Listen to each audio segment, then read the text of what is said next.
here to guide you down the rabbit hole into the world of psychoactive plants, frogs, and fungi.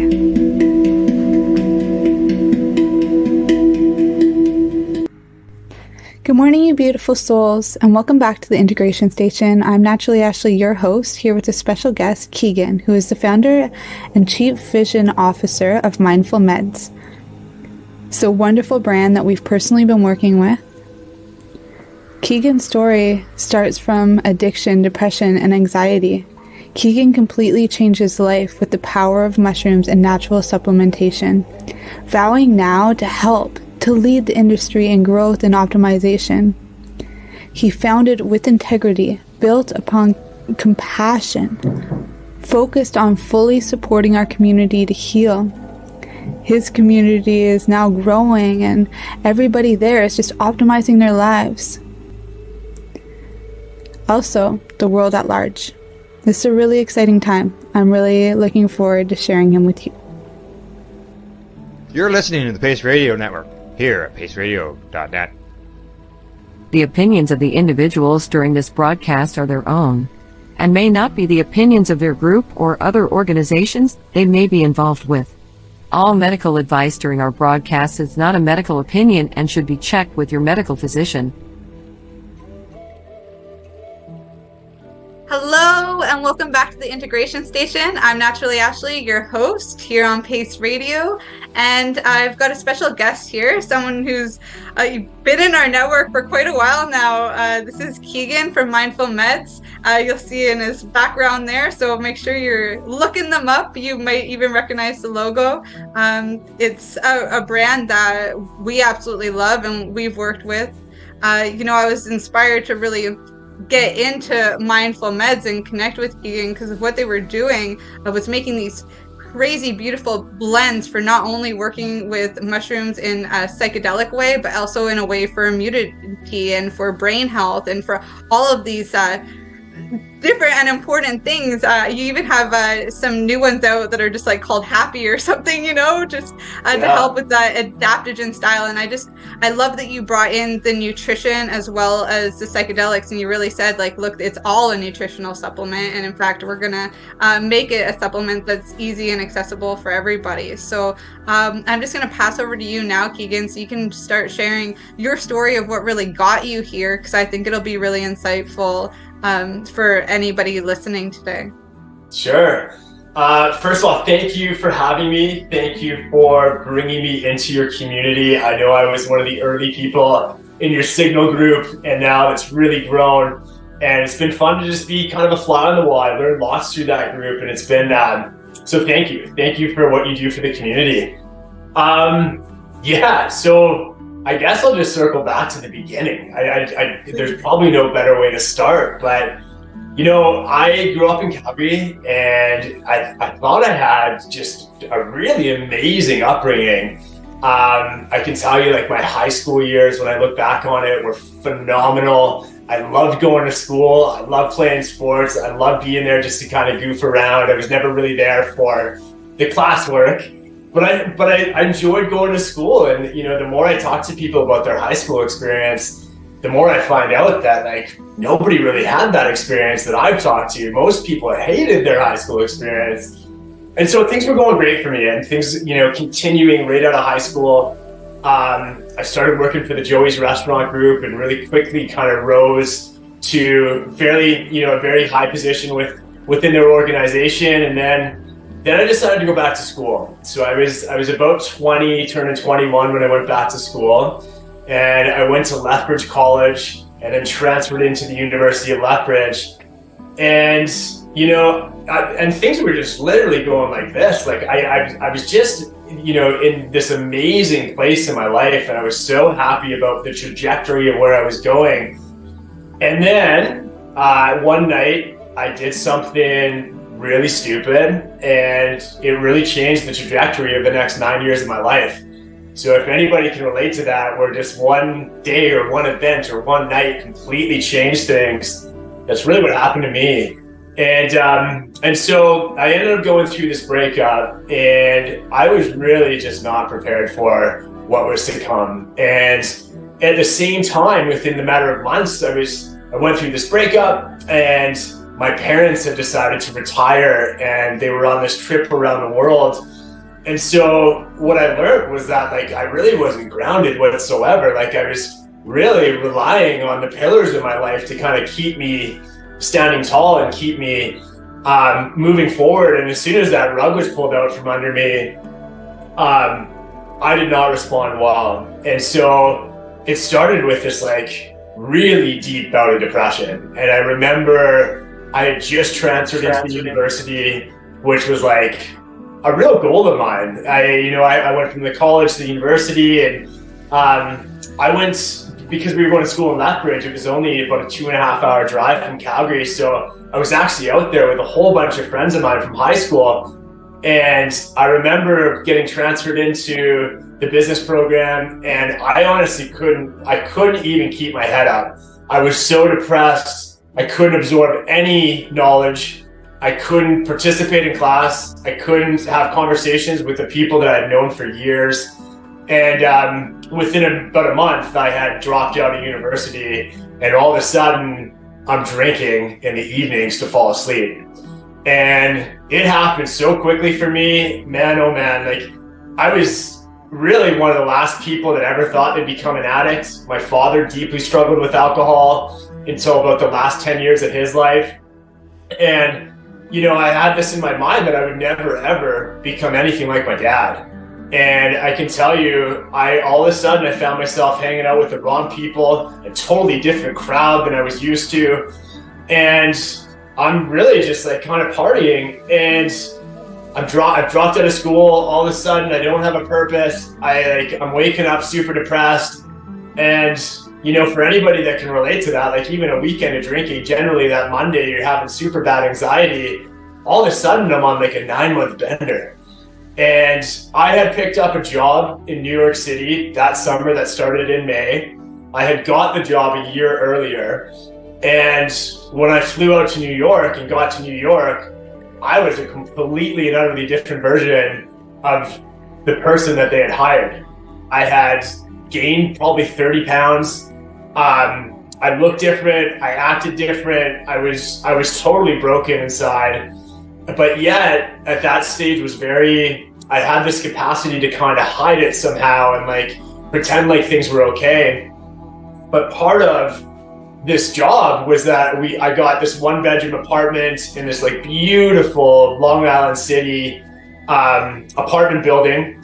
And in the beginning, we used to go up to, I don't know how we got up there, but we used to go up to the rooftop, and we would like smoke cigars and drink champagne.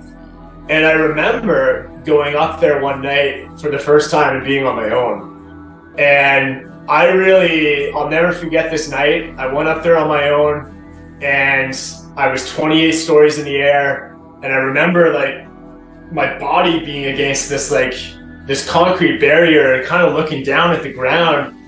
This is the summer of 2008, and there was a garbage strike. So the ground was littered with garbage.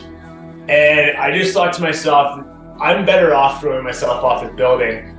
And the only reason I didn't do it, I was so fucking close, was that my parents were on this trip around the world, and I knew that they were going to have to leave their dream retirement trip to come and honestly scrape me off the ground.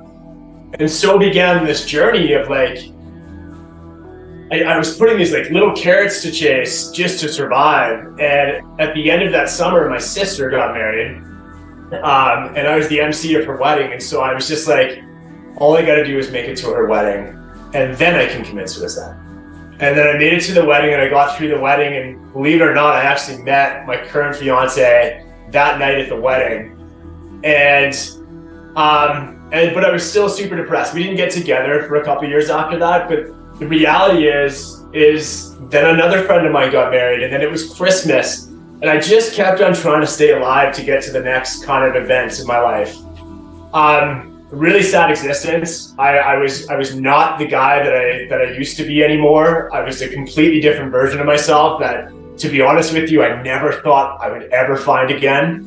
And it's been this like relentless journey of trying to get back to that guy that just really felt felt amazing and proud of himself and just really wanted to make an impact on the world. And so, part of this story is about how I got back there. So, so now it's like 2009. I'm drinking in the morning now. I'm getting the shakes. And I can't really get through a day without alcohol. And this went on for years. And, I was always entrepreneurial. I was always able I always had ideas, and, I started several companies in the past, and certainly don't consider myself an expert by any means, but certainly put a lot of time and effort into the craft of entrepreneurship. And, but really in those days, clearly wasn't doing it to my full capacity whatsoever. But still kind of managed to stay afloat somehow. So the years went by, and really I started to get sicker and sicker. I ended up in the hospital several times with pancreatitis. I remember, one of the first, when Elisa and I finally decided to get together and make it official, it was 3 or 4 years after the wedding in 2008. And the first week we officially got together, I felt like I was getting shot in the stomach and had no idea what the hell it was. I thought I was dying, there's no doubt about it. And it turns out I had pancreatitis for the first time. And I was like 25 or 26 years old. I was really young. They don't often see people my age with pancreatitis. And so I ended up in the Foothills Hospital in Calgary. And it was supposed to be a 3-day stint. And I remember I was literally walking out the door because my pancreas had kind of the swelling and the inflammation of the pancreas had gone down. So the pain was gone, and they were about to release me. And I got a tap on the shoulder from the nurse that had been taking care of me for a few days. And she goes, "I'm really sorry, but you got to sit down. We've got some news to share." And I was like, "Oh, fuck. What is this going to be?" And it turns out I got a staphoid blood infection that was completely rampant in my bloodstream.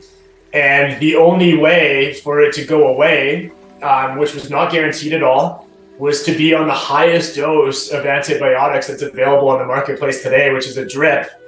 And you have to see the whole course of the drip through. And it was 28 days. So I sat in a hospital bed in my first week of my new relationship for 28 days. In total, I was there for 31 nights. And, you think that would, be life-changing for me. But I was still, when I got out, I didn't go into rehab. I didn't go into treatment. I didn't go and try to figure out how to heal. I just was really on this path to destroy myself and get off planet Earth and just have the pain go away. And so the years went on and things just got, worse and worse. My health started to decline. And, fast forward to 2016, we're living in Victoria. I own a property management company. And I had this really morbid thought in my mind that I could potentially get cancer and that would be the end of things. And I started to literally lose feeling in my limbs and in my feet. There was this strange numbness that was going on throughout my body. And so finally, and honestly, my eyesight was going blurry as well. And I really thought I was basically going to die, and that was okay with me. And I ended up getting literally wheeled into the hospital. My health was so poor, I got wheeled into the hospital. And right away, they ran my blood work. And within half an hour, the nurse came by with a doctor and another specialist. And they kind of entered that little room where the draperies go aside, and Elisa's there with me. And she just walks in and goes, "I got some news and it's going to change your life forever." And I was just like, oh shit. And it turns out I got diagnosed with type 1 diabetes. And believe it or not, that diagnosis actually saved my life, because what ended up happening next was I had to spend 3 days in the hospital just for my blood sugar to acclimatize. And I'll never forget one thing that the nurse had said to me during that conversation, just to circle back. She said, "If you didn't get here in the next hour, you were going to slip into a coma, and almost nobody survives these types of comas. Like you'd likely you'd likely die. So I got there just in the nick of time. And so I had 3 days to spend in the hospital. And I remember thinking about what my funeral was going to look like and replaying it in my head time and time again about, who was going to be there and what was going to be said about me and what legacy did I leave. And I'll tell you, man, that version of my funeral, I did not like what I saw. And by this time, my parents are at the hospital, Lisa's there. They're freaking out because I had really hidden this. I think they kind of knew, but I had really tried my best to hide this from the world. It was my secret. And so I got offered help. I got offered to get into a rehab facility in September of 2016. And I ended up going to a place called The Orchard, which is just off the west coast of Vancouver. And their whole program is kind of based around mindfulness techniques. So you get in and in the morning there's yoga and breath work and music therapy and art therapy and lots of healing modalities that I found very interesting. And I just, at the time, I didn't believe in any God. I didn't believe in anything spiritual because how could I? I was in this state where I thought the world had kind of forgotten and given up on me. And so I needed to go to a place that wasn't completely AA, God focused. And I found one and it worked. And it really did. I threw everything I could possibly think of at the wall. And what I mean by that is you're in these group counseling sessions and I was the first guy to talk and I was just trying to figure out how the hell I got there. Rehab is really just about trying to reverse engineer how you ended up there. And for me, it was the first time in a long time I was able to clear the air. I was holding all this stuff on for 9 or 10 years and I had a lot of baggage. I had a lot to work through and I still have a lot to work through. I mean, the process of healing, I don't think it ever ends. But there was a conversation, and this is going to kind of lead us into how I got to Mindfulmeds, because one conversation changed my life. And it was the day before I was ready to graduate the program. I was there for 28 days, and this is day 27. And I think there's about a group of 30 of us in there, and you spend 16 hours a day with these people, both male and female. And so you get to know these people on a level that you don't even get to know your friends on these types of levels. You get to know them in such a deep connection because you're sharing some of the most vulnerable things that have ever happened to you in your life. And so you feel really connected. At least this group was very connected. And so I remember this like it was yesterday. So what happened was the director of the program sat us in a circle. And she sat in the middle. And she said, look to the person to the left of you. So we all looked to the person to the left. And she goes, that person's dead in 365 days. And I'm just like, no way. Absolutely no way. Not this group. Maybe everybody else, but not this group. And then she goes, look to the person to the right. And so we look to the right, everybody's thinking what the hell's gonna happen now? And she goes, that person's back in one of these facilities in less than a year. And so I remember just kind of thinking when I got out, how can I take my skill set? How can I take my, everything that I've learned in business and figure out how to bring it to this community, to work with the addicts, to work with the people that have PTSD and depression, because, I've walked a mile in those shoes and I want to give back somehow. And so my first thought was I'll go and I'll make enough money to send somebody into rehab every year. So that was my goal. So I got out and right away it was just like, how do I make a ton of money? It's a backwards way of thinking, but really that's still where my head was at. How do I make a ton of money, get myself, caught up to the rest of the world? And because I always felt like I was behind. And so that's kind of where my head was at. And I always wanted to figure out how to circle back and help this community, but I had no idea how I was going to do it. And then 9 months out, I get a call. I hadn't stayed very connected to the group. You think you're going to stay connected, and for us, it didn't happen. And I get this call, and it's my buddy, and he goes, "Dude, you're not going to believe what I've just found out." And I was just like, "What's going on?" And he goes, 9 of the 30 people are dead. 9. So there were 6 overdoses, 2 suicides, and a murder. She's still missing. And I just thought to myself, holy shit, this idea of sending someone into rehab, it's not going to work. Nobody's surviving this stuff. And so I began getting super fascinated about what's happening in these rehab facilities and these treatment centers. And I started to really try to poke around to figure out what's going on. And what I came back with is, only 3 to 5% of people that end up going into a treatment facility ever remain sober. So the odds of, spending your $30,000, $40,000 to go to one of these, rehab facilities, some aren't that expensive, but, the real private ones are really expensive to go to. And the odds are just not very good. So that always stuck with me. It was just like, how can we make a bigger impact? And in fact, the end goal for Mindfulmeds, even from the day that we started, was always to end up with a treatment center of our own and to do things totally differently. So maybe we'll talk about that later, or talk about that in another podcast. But so I just continued to go and make money. And the truth is I felt like shit. I felt like I was not in alignment with my purpose.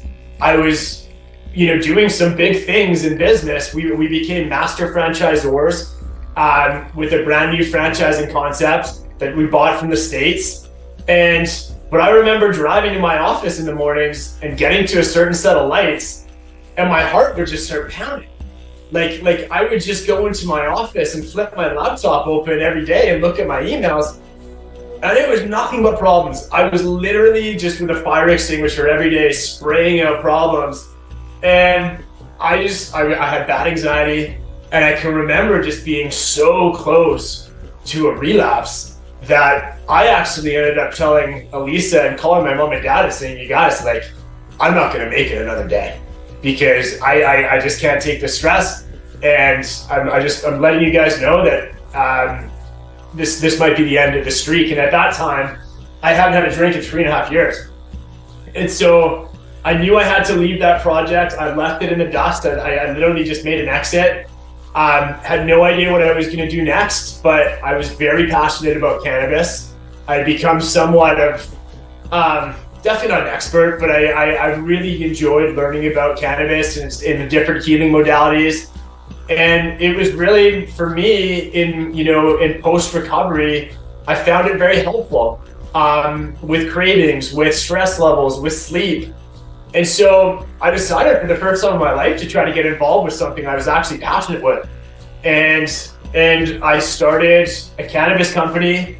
My role for this company was to really take a concept that was going on already in Calgary and to expand it into the Victoria market, which is at the time that I went into rehab, which is where I was living.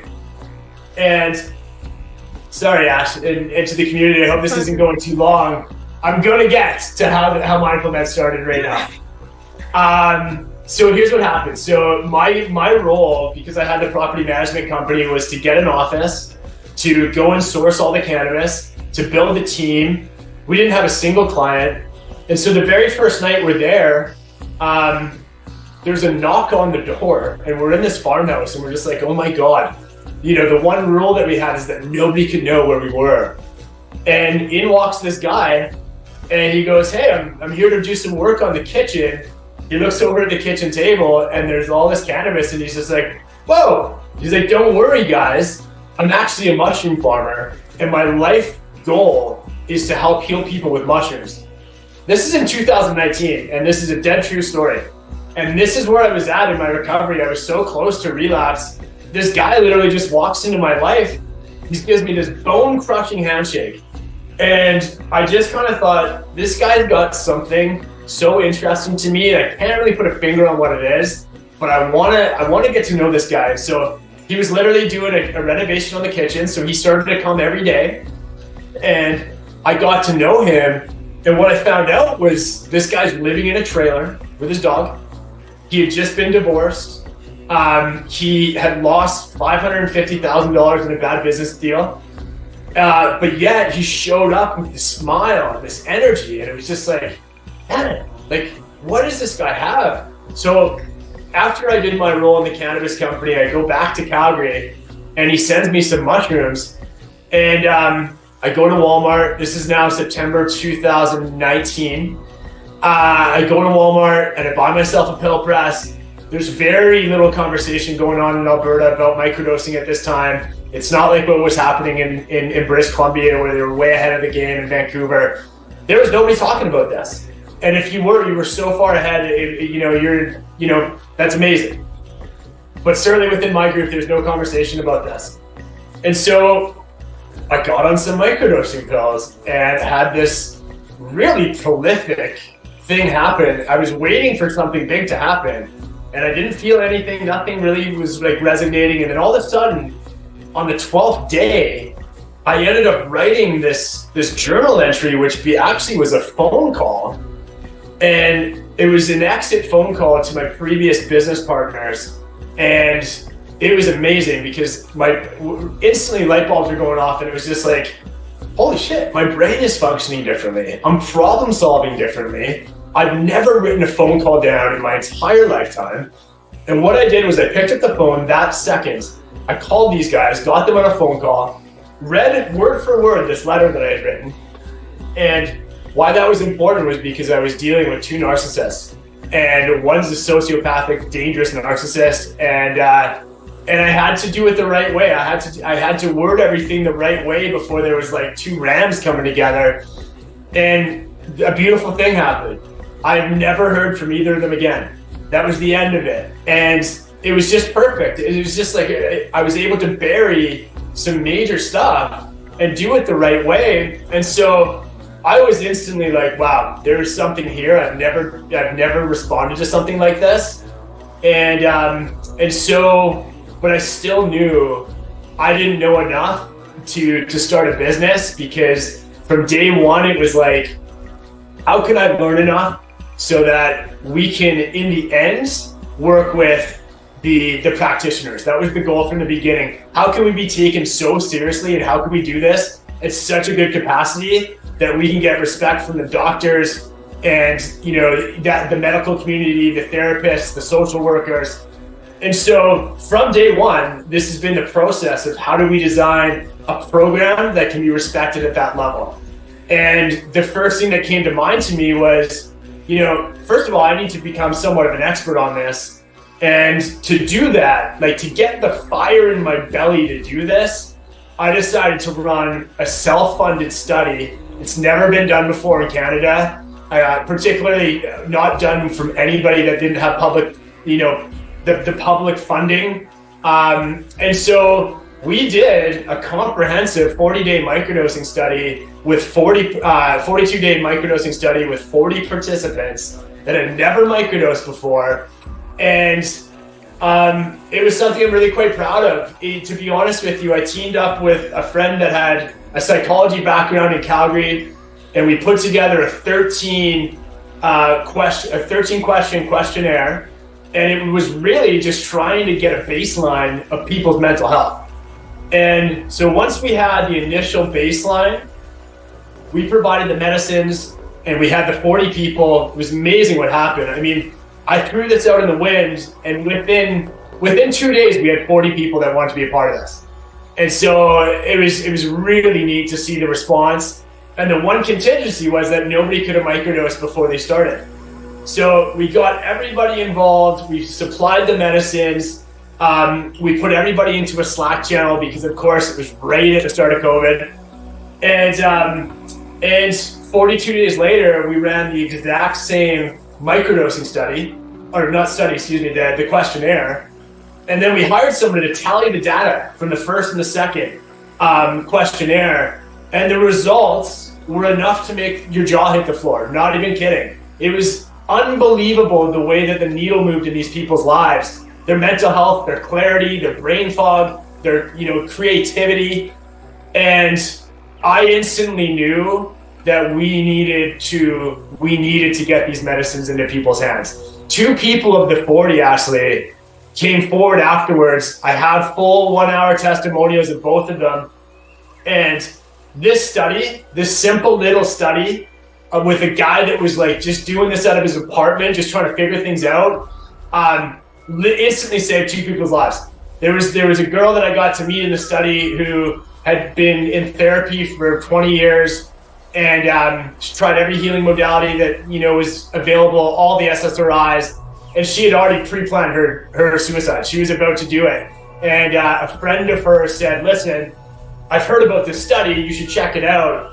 And to be honest with you, it saved her life. So no matter what ended up happening, I already felt like we were making an impact with the study, and that's how it started. Yeah. Oh my gosh. Thank you so much, Keegan. I'm going to cut a break right now so that we can share some of our sponsors and what they're doing. But honestly, I can't wait to have you back in a couple more minutes, and we can dive into the study a little bit more and some of the other work and findings that you found out on mushrooms since. Okay, so I'll see you in a couple minutes. Awesome. Okay. You're listening to the Pace Radio Network here at paceradio.net. At Legacy 420, we believe in being different. Experience the difference of quality control. Our labs provide tested formulations for all of our products. Experience the difference in trust. Our customers can trust that we are following up-to-date COVID precautions for their safety. Experience the difference in accessibility. We're open 7 days a week. Please visit our website, legacy420.com, or contact us for curbside pickup as well as nationwide mail order shipping. Legacy 420 values overall wellness. Come and experience the difference of Legacy 420. Growing your own vegetables, flowers, or even medicinal plants can be a challenge without the right equipment and proper know-how. At BMA Hydroponics, not only are they your urban horticultural experts and suppliers, but their staff holds the customer's needs paramount to making a sale. Family-owned with decades of experience and knowledge, they offer free advice in person, by phone, or email. BMA Hydroponics wants to ensure you have the advice you need, which is why you'll find tips and tricks on different ways to grow, like wick, ebb and flow, drip, or aeroponic system, as well as other helpful links at bmahydroponics.com. If you can't find what you're looking for, just let them know, and they'll do everything they can to get what you're looking for. At BMA Hydroponics, each staff member also possesses a federal exemptee MMAR license, making their strong suit empathy, experience, and dedication to their customers. Because when you know how to grow, you'll have results that make you proud. BMA Hydroponics in Belleville, Ontario. Visit bmahydroponics.com. Let's share PACE everywhere. That way it can help create peace. People everywhere advocating cannabis education. CP operates a medicinal cannabis signing clinic.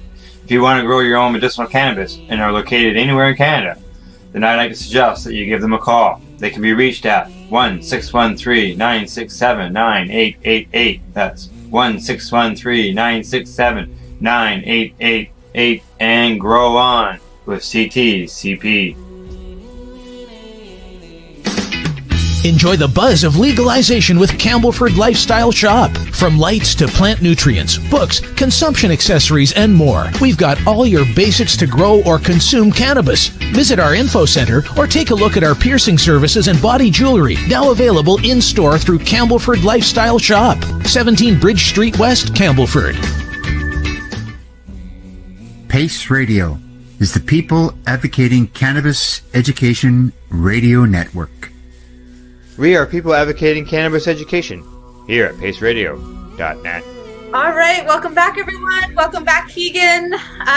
So Keegan was just sharing with us, this study that he did on his own, one of the first in Canada, and just, I'd love to hear more about what these findings were. These 40 people that, they were interviewed or had to do a questionnaire before 40 days of dosing and then after. And you said that the results were extreme, which I know from personal experience and just doing this work. But for anybody who's new to this realm, please let us know, what you found out, and even what you found out since this study, because it was quite a while ago. Yeah. Honestly, the study was done for me just to give me that fire in my belly to take this and turn it into a business. And I felt like I needed more time. I felt like I didn't want to shotgun something too quickly. Like I really wanted to respect the process and get to know how to bring the best medicines forward. It's been a long time since I've looked at the data from the study, to be honest, but I do share it on our website. It's anybody can access it. We have all the data there, but things like overall, one of the questions I remember being, do you think mushrooms can be can make a significant impact on mental health? And I believe 40 out of 40 people said yes. And so that was one I remember. That doesn't happen.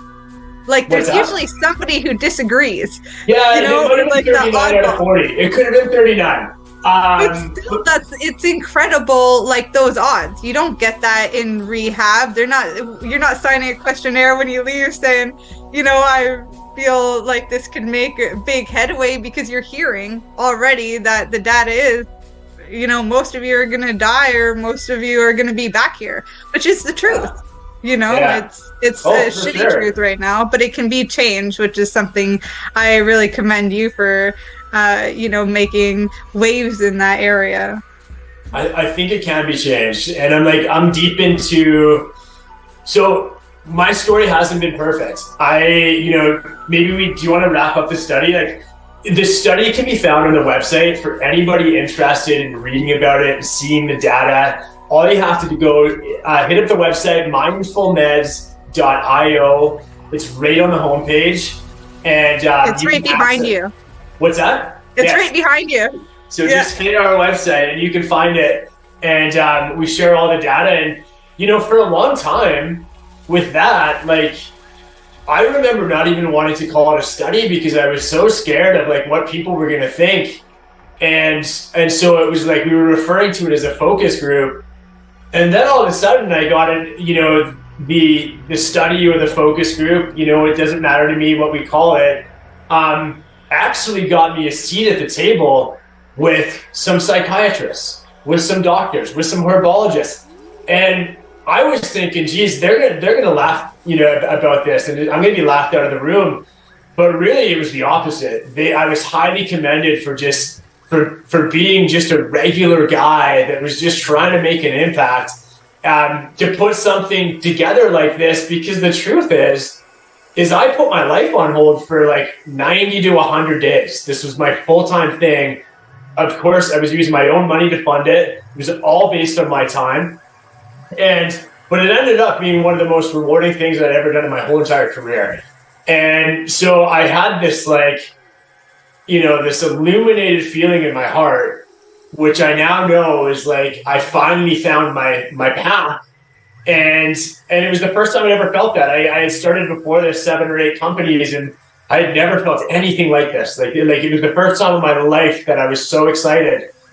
And the process for us was I knew that I had to reverse engineer anything that I've ever done before. And what that meant was not thinking about any dollar signs, not thinking about the money side of it whatsoever.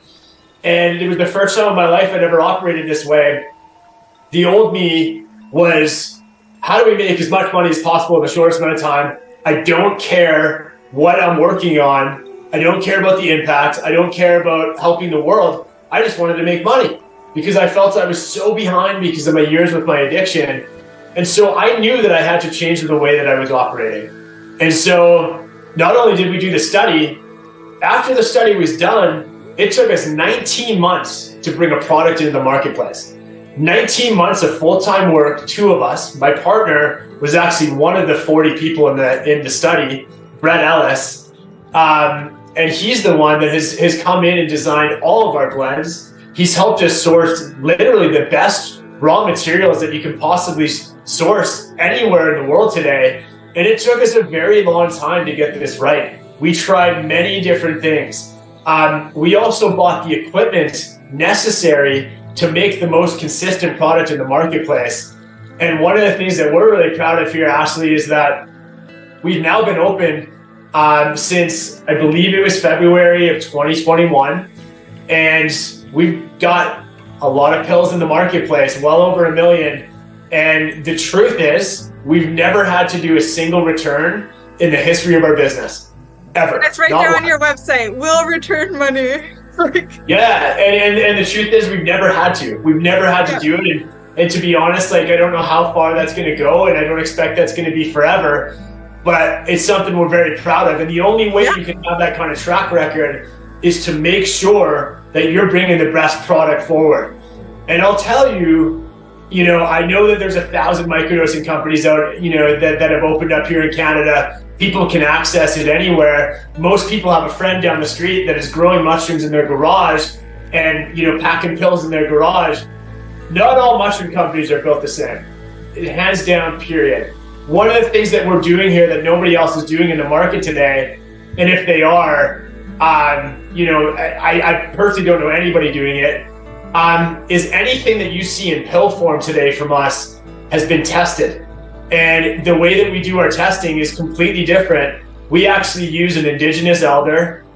So we've brought in that element of working with the indigenous community, and anything you see in pill form has been tested for heavy metals, excessive mold content, pesticides, and fertility. Like, how powerful are these mushrooms actually? Because you really can't tell by the naked eye.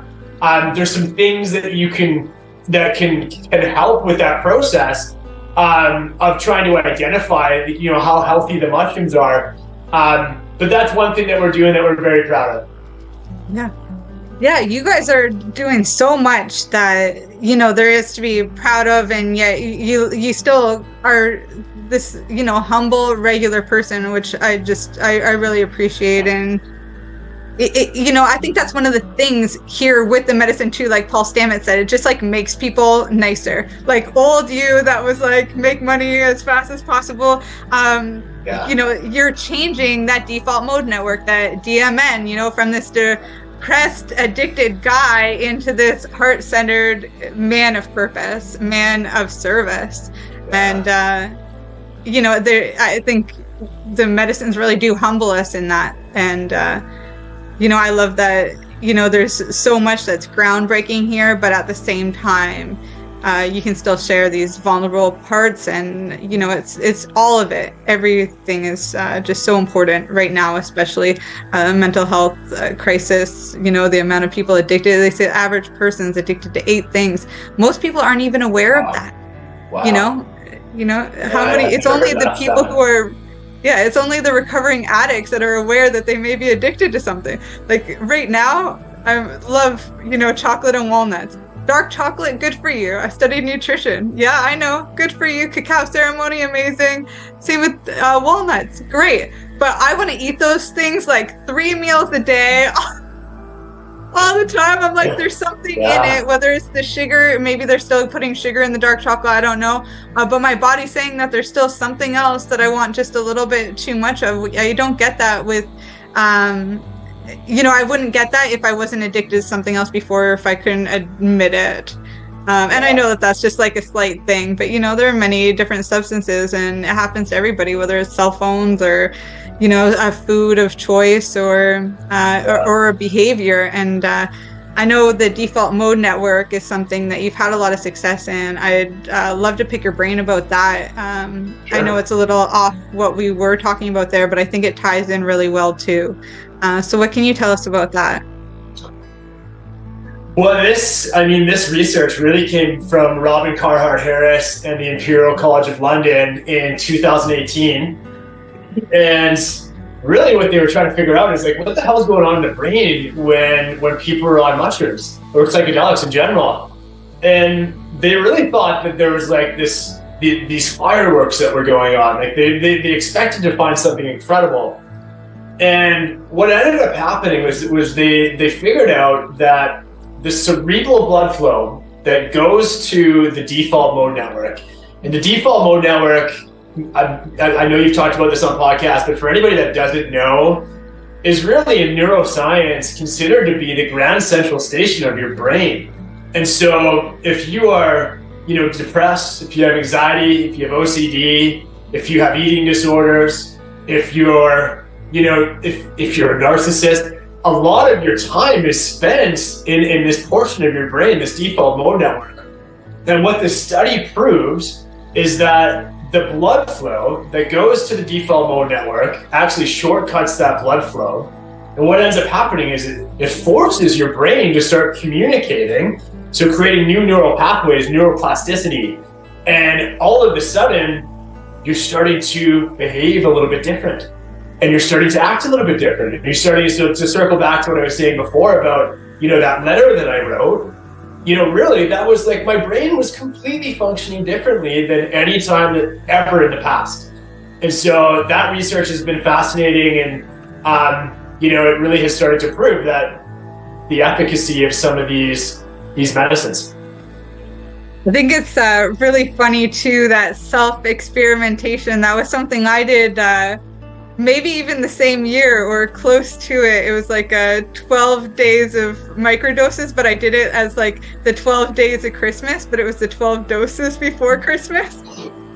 And 12 days is all it takes for like these really extreme changes. And I love that it was the same number for you, that somehow, there was that consistency, because it wasn't anything that we've ever talked about before. But that's really what it takes. I think even 10 to 12 days, I think, would make a huge impact in somebody, and just in these small doses where you don't even feel them. And then bam, there it is. This reborn version of yourself that you can start to see and start to communicate with. And it's wonderful. Yeah, you're absolutely right. I mean, we have people, one of the coolest parts of my job is I'm fairly accessible. I give my personal cell phone number in the signature of my email. And a lot of our clients, in the beginning of this, I opened myself up to people I've never met, people I've never known, but giving them half an hour, 45 minutes of my time and just sharing what I've learned with them. And one of the things that, we're really passionate about here at Mindfulmeds, amongst many things, but is helping people get off of these SSRIs, helping people get off of their anxiety medication. And, some of the beautiful parts of my job is to watch these success stories happen and unfold, and then get to hear about how they're doing 2 or 3 months on, down the line. And man, it's just absolutely brilliant. Just yesterday, I had 4 different people. I screenshotted them all because it was just such a cool day. Reach out to my personal cell phone number and share their story of success. And I just thought, man, I couldn't be more grateful for doing what I'm doing right now. And, this is what gets me out of bed in the morning. I jump up excited to do stuff like this. And it's just, to me, it seems really simple, right? Like we haven't had to create something that is, synthetic or chemicalized, that involves machinery and all sorts of chemicals and things like that. I mean, this is using what the universe has provided in regards to plant medicine, and what we've done is, and what we've learned is that using different nootropics and adaptogens and combining them in a way with the psilocybin and other functional mushrooms, man, the outcomes are just unbelievable. They really, really are unbelievable. And so, if you're interested, one of the things that our company has is we offer probably one of the most comprehensive microdosing guides available in the world. It's 62 pages long. Our team took hundreds of hours to put this together. We just launched it in December. You can access that piece of material for free. So if you're interested in just wanting to learn or wanting to know more about us and our products, or just about psychedelics in general, come and access the guide. It's available for free at the bottom of our homepage. We'll send it to you. There's no obligation to purchase from us. And we highly recommend for everybody, before they start their journeys, to get themselves educated and to take those steps. And what we're finding is the people that actually take the time to get educated are the ones that have the most success on the medicine. And because you'll hear this a lot, but there is no better way to explain this. This is not a magic pill. There has been no scientific data that shows if you simply just take this pill, it's going to change anything. And so what this pill does is it makes other healing modalities so much more accessible. And not just healing modalities, but like things like breath work, yoga, meditation. You can access these things so much easier. But it also, in almost every anecdotal case of microdosing that I've ever heard, people start to eat healthier. So you're almost more conscious about what you're putting into your body. And so it's amazing that way. So many people are having success using this just as a helpful tool to just be healthier in general. But of course, things like exercise and sleep and getting sunlight, it just seems to make all those things easier to access. Would you agree, Ashley? Yeah, absolutely. I'm taking a lot of notes here because I'm going to add the links in the bottom. But, I'll just even say from direct experience, after I got sober, I was working with the medicine to help me, but also tapping into like Kundalini yoga to help me get to that meditation point, because it was so foreign to me, like to sit with myself after all those years of drinking was harder than quitting, even talking about it. Like, I feel it, but that really helped. And another thing that just happened naturally in that time was that I wouldn't eat anything really from the grocery store anymore unless I could grow it myself. I'd get quinoa from the bulk barn because I'd hear it was healthy, and I tried to sprout it. And if it didn't sprout, I'm like, can't trust that from that store. But like, let's find somewhere where I can get it from. I learned a lot about organic in that time. Not everything that says it's organic is that good. You have to know where you're sourcing, and I got really good at that stuff.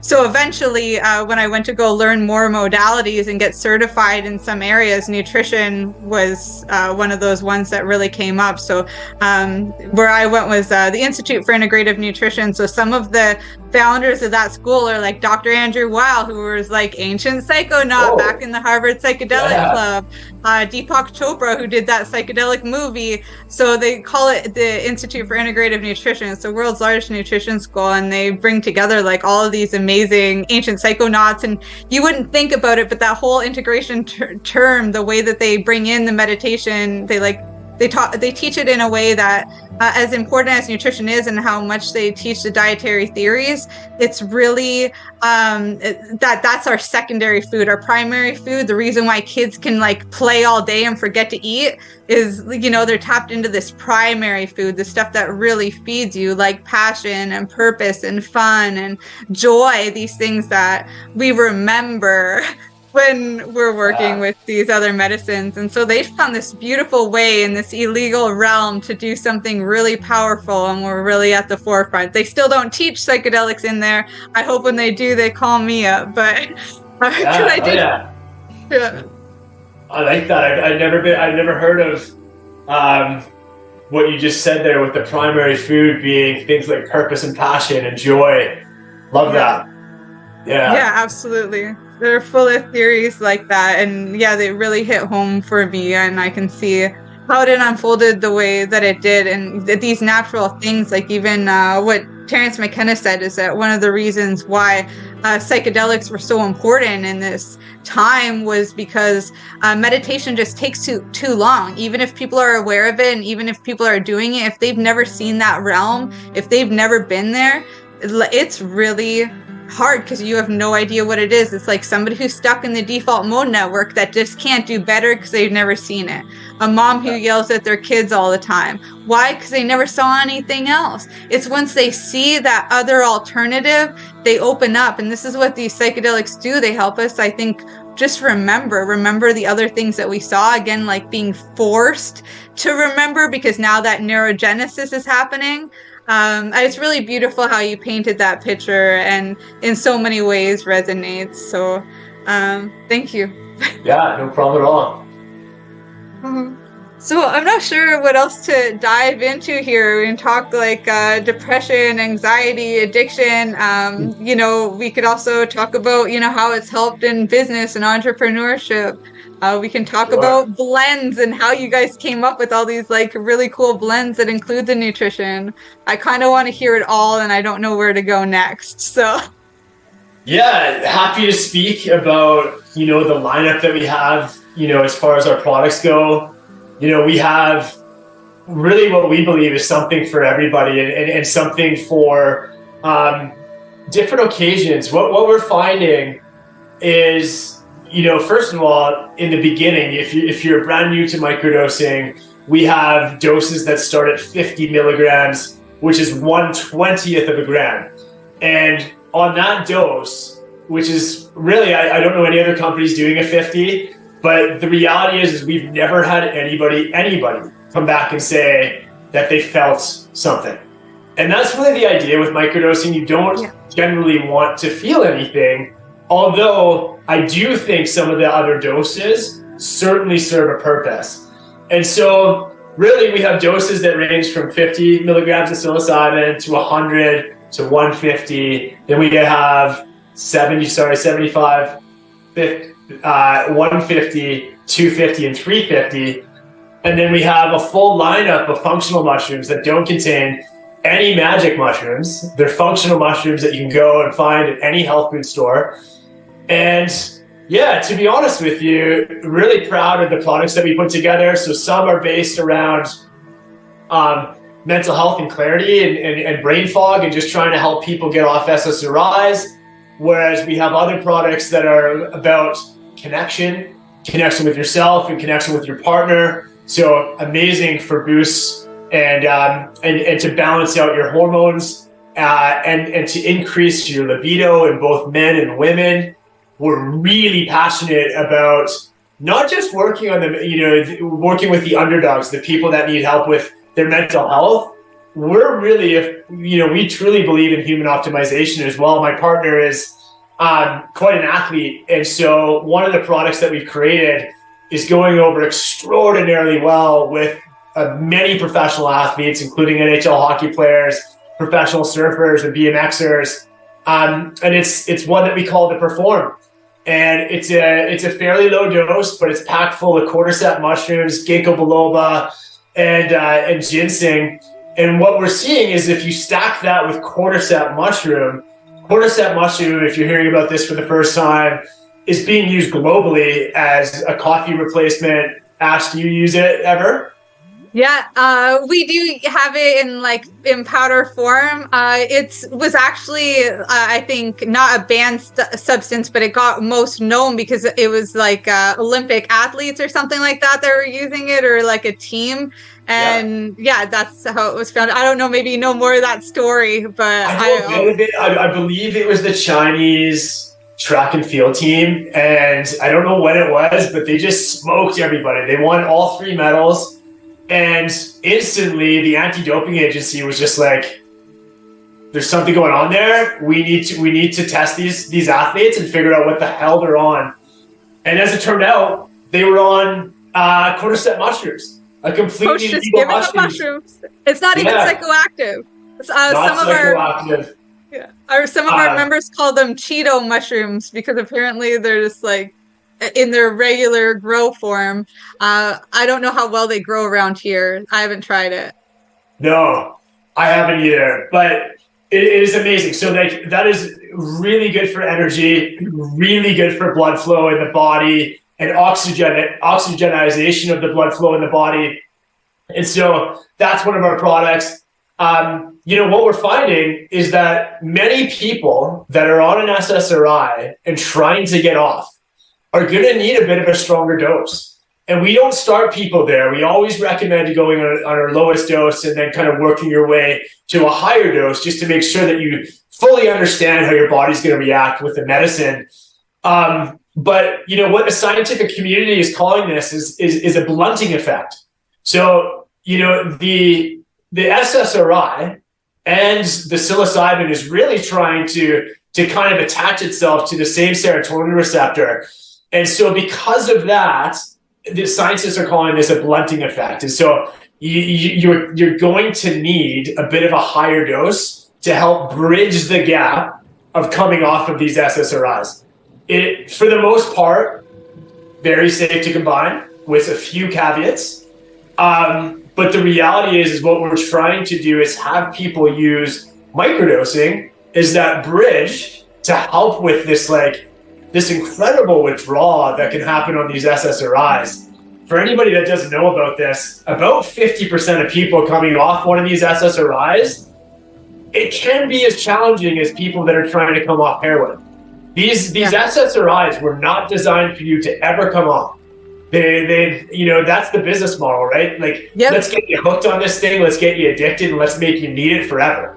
And so and we'll swap them out. If there's an incident, we'll just swap it out. And it's all you. It's all your fault. There's a chemical imbalance. Nobody's testing the chemicals in your brain to find out if there's an imbalance.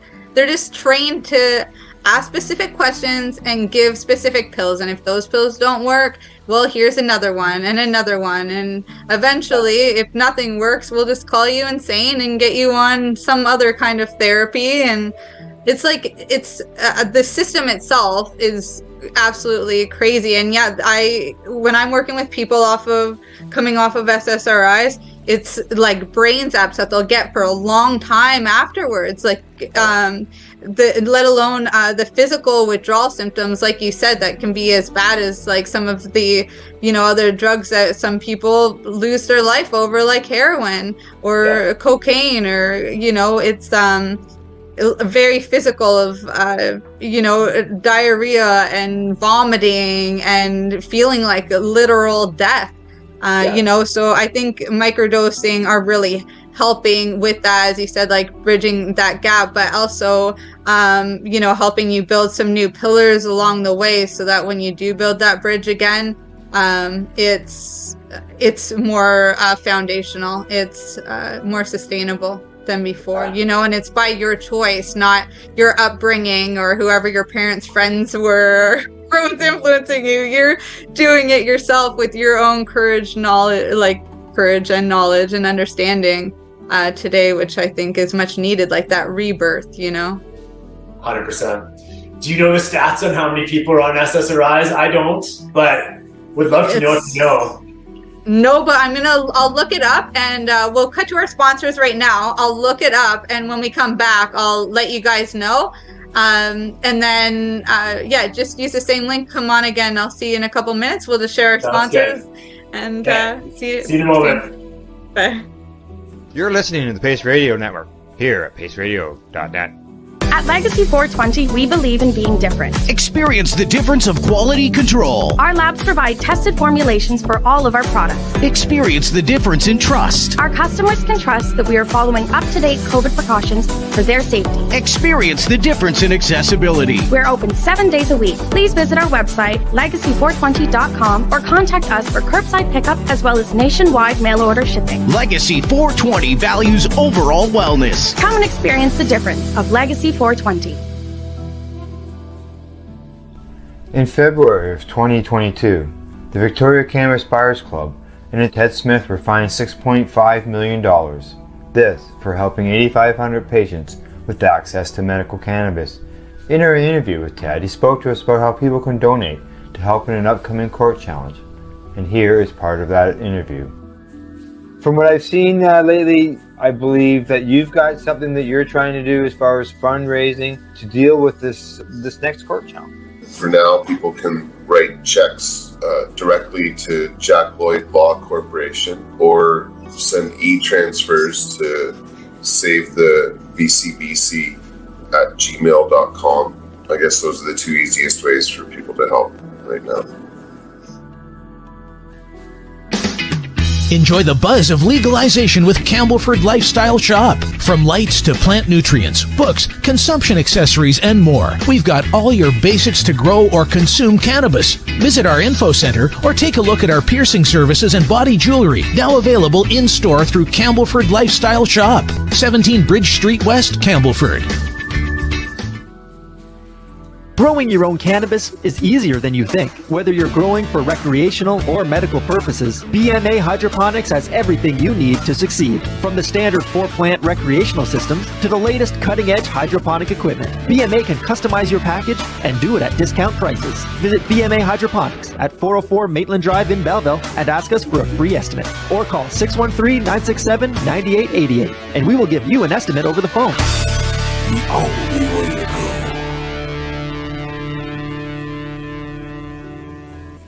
We are people advocating cannabis education here at paceradio.net. All right, you guys, welcome back. Keegan, welcome back. Happy to keep this show going because I found out some interesting stuff right before the show.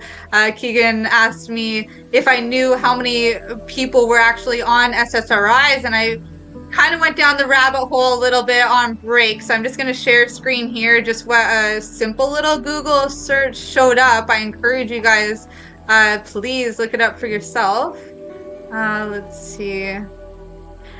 So first of all, it says Canadians 12 and older. These are some of the medications that are normally prescribed here in Canada. But also the amount of population is just like increasing and increasing. So 24.3%. That sounds way higher than the 1% of people who, experience, what everybody's getting vaccinations for. This is a big change. And this is SSRIs. We're not even talking about the opioid addiction or anything. This is something that is so normalized, it's sad. Okay, here's the size of the market. So Ash, just real quick, we can't see the page that you're on. It's on a different page, your screen share. It's okay. All we can see is the Zoom page. Okay, let's see if this is it.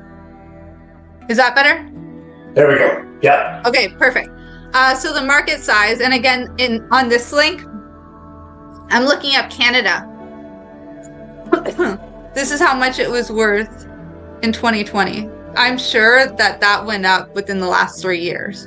Wow. Like, no doubt, okay? They're not even showing those stats on the first page of Google, probably because it's outstanding. And I didn't have a lot of time to look. This is just a quick little first page search. The US population, because I wanted to know that too. 1 in 10 Americans 12 and older. It's saying first line treatment, 40 to 60% remission rates vary. Up to 1/3 of people on drug treatment will develop recurrent symptoms of depression while on therapy. So even at that percent, they're still getting more depressed. Here we go. I wanted to know UK as well. 8.3 million. And the previous year was 7.9. So again, rising. And this is 21 to 22. We still have a whole new year. So it's rising. At least in the UK, they're putting their statistics up. Canada and US, they don't want to show us on the first page. So it might be something I look into later. If you guys do, text me. Wow. Thanks for getting into that. So just to circle back, did you say 24% of adults in Canada? 12 and older. Holy shit. And that was a rise previous years. That's not like post-lockdown, new world stuff. Wow. That was pre. So it's worth looking into. Here, I also wanted to know, what is this one? How much of the population in the world. So I typed world in this one. And again, we got that, 60 and older, it's 24.3%. When we're talking about younger generation, so it's like the older you get, the more you're on it. Maybe the happiest you'll be is I guess as a middle-aged man. I don't know. Again, I'm just lightly looking this up. So yeah, I encourage you guys to do your own research. Don't count on what I'm reading here, but it's interesting. I also want to know the youngest people, and this one blew me away the most. At 8 years old, they're prescribing Prozac and Lexapro. 8 years old to some kids. That makes me that makes me feel a little sick and angry at the same time. Because I feel like no kid needs to go through that. How would they even go through the withdrawal symptoms? That's and being told there's something wrong with you, you got a chemical imbalance. Nobody's ever tested these chemicals. That's not that's what they're saying and what they're doing and how they're doing it. You guys need to be your own advocates. Look this stuff up. I really encourage that. I'm going to stop share here so we can see you again, Keegan. Is that better? Yeah, no, thank you for pulling that on. That stuff is fascinating and shocking and scary, to be honest. Downright scary. Because yes, like in my experience, like I'm having conversations with somebody, just as an example, the other day, this woman had gotten on an SSRI in high school. She got pregnant really young, had some postpartum issues, got on an SSRI when she was like 18, 19 years old. I'm talking to her now, she's 56 years old. And she's been on this thing basically her entire adult life. And what she found and what people find is it's really hard to access emotion. It's really hard to access joy and to find fun. It just seems to numb most people out. And if you're having a good experience on this, then honestly, all the power to you. I don't hear about those experiences. Yeah, so, me either. I simply don't. I hear a lot of people in way worse shape than even before they began. And yeah, those long stretches, that long stretch, that's not exaggerating. I hear stories like that all the time too. It's like, a teenager until, they're 50s, 60s, and they're like in this new change and they're like, what's left of my life? This is really a great medicine that's finding people at the right time. And again, it would have been nice if it was earlier, but it's still a really good time. 100%. It's like planting a tree. Yeah, very. I mean, and to be honest, like maybe just to leave some hope. There is hope. There's hope with mushrooms and other psychedelics. I witness it every single day. Extreme cases that I really just don't know which way it's going to go. And one of the success stories I had yesterday come through was just fascinating. I mean, this woman was really deeply struggling. Her and her husband got on a Zoom call with me, and they were just so lost. And I was able to get some of our products in their hands in a certain protocol. And 3 weeks later, she checked in with me, and man, oh man, her life is starting to change. And it's just such a beautiful thing to witness. And so if you are in that category, there is definitely hope out there for you. And microdosing can be a really great tool to help you bridge the gap to get yourself off of this SSRI medication. And if you don't mind, Ashley, what's coming to mind right now is something to share. At the start of this, I had spoken about, the goal was to always work, develop products that were so well trusted that we can work with the medical community. And we're based out of Vernon, British Columbia. We're very proud to have all of our products in a mental health clinic here in the city. It's called Family Matters Clinic. Stephanie Curtis is the head therapist there and the founder. And she was one of the first people to bring in every one of our products into her clinic. And so if you are a therapist or a counselor that wants to work with some of the best medicine in the country, please get in touch with me, because we are now, on this mission to work with practitioners and therapists. And, one of the things that we figured out is how can we do this to still stay above board, to still get the approval of their governing body. And at least here in British Columbia, we figured out a system on how to do that. And so if this resonates with you, I highly encourage you to get in touch with us. We'd love to speak with you. We'd love to work with you. And soon we'll be hosting an event where we're going to be educating other practitioners and being able to answer questions that may arise. And just to go one step further as well, our wholesale program, we have our products now in many yoga studios and wellness clinics.